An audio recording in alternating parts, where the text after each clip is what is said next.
is Akash Singh, and I am here to perform the experiment on the tensile strength of this sample. This is a medium sample, and I am going to test this sample on this machine, which is the Instron.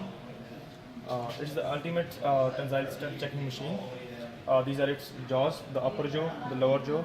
This one is the fixed, and this one is moving jaw. All the force that is applied on this sample comes from this jaw. These are the levers to tighten the sample between them. When we tighten the sample, we have to make sure that the sample is neither at any angle and is perfectly centered and fixed. Coming over here, this is an emergency stop button.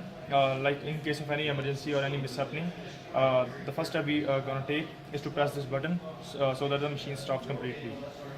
Above here, this is an extensometer. This is applied on the sample edges between the center, near the center, so that it measures the extension in this rod, how much it extended at the recorded forces. So it will give all the reports to this system.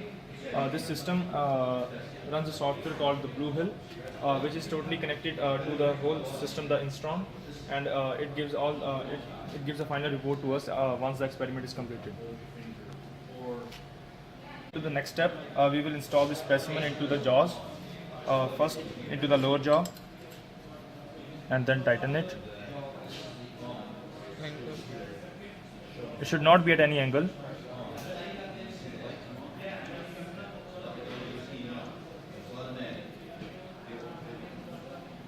The lower jaw is done. Now it's done for the upper jaw. We will tighten this one too. One second.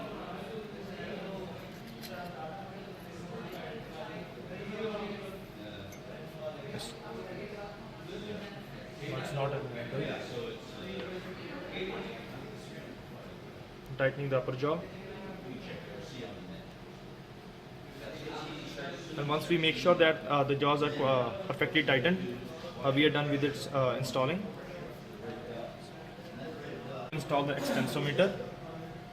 We will handle it safely because it's quite expensive equipment. To install this, we have to lift these clips a bit and then put them near the center and gently. Once it is installed, it will send all the readings when the extension is started to the system. 1 second. Now to run the test on the system, we first need to run the software called the Blue Hill. After that, we need to click at the test. Moving to the next step. Here we have to give the file sample name. It is like whatever the name of the group.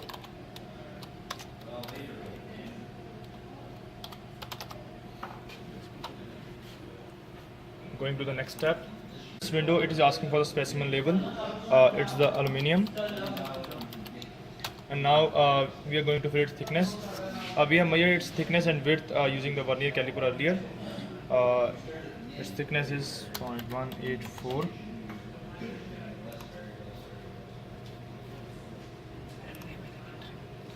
And the width is, here we go.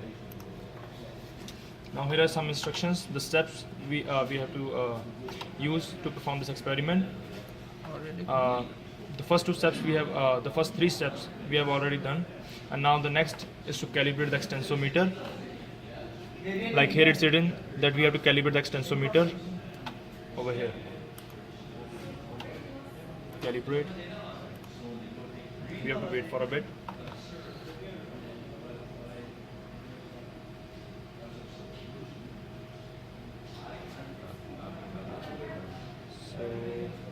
It's done. Now the next step is to balance the load, and we have to click over here to balance the load. It's balanced. After that, we have to balance the gauge length by clicking over here. It's also done. And now we are going to start the test.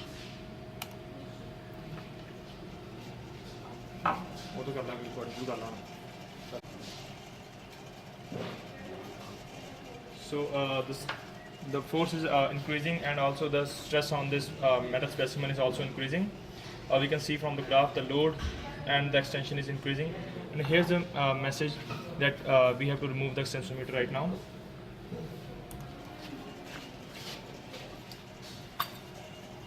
So after removing the sensometer, we have to put it back safely, and the load will continue to be put on the specimen.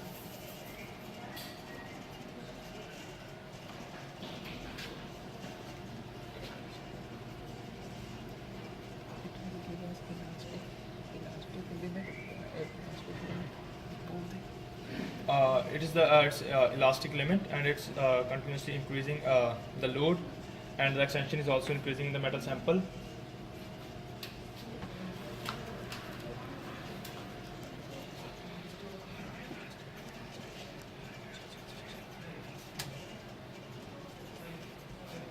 Over here, please.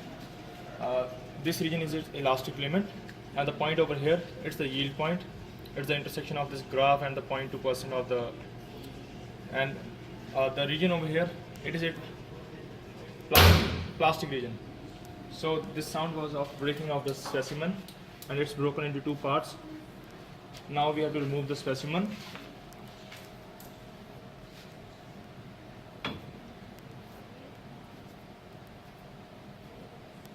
Unscrew the jaws, and it will release the specimens, one out.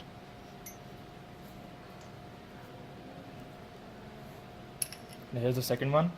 And after that, we have to click on OK so that it returns to its original position.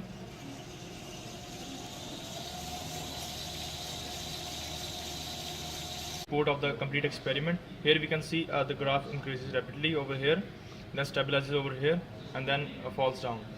This region we see over here, it is its elastic region. It rises above, and this point over here, the break point, it is the yield point, and it is the most necessary point. It is the point which the value we use in the manufacturing of steel metal products. Above here, it is the plastic region. The elongation done over here never returns back, like it's the permanent change in the specimen. And the point over here, that's about 14,500 something Newton loads, and this is the ultimate tensile strength. After this point, the specimen breaks down and the load falls. Here we can see the different readings that have been given from the machine. This is the modulus of elasticity. The standard modulus is about 60 gigapascals. Here we have achieved 50 gigapascals of modulus. The error that came here may be due to the human error, the mounting error, and all due to the performance. Here is the load at yield. That is the 0.2% of 0.2% offset. The reading is about 14,000 newtons. Ahead here is the thickness and width of the sample, and from this reading we can tell that aluminium is a ductile and also a soft material, and it's good for the manufacturing purposes. I guess this is the only reason why it is used for manufacturing of aeroplanes or other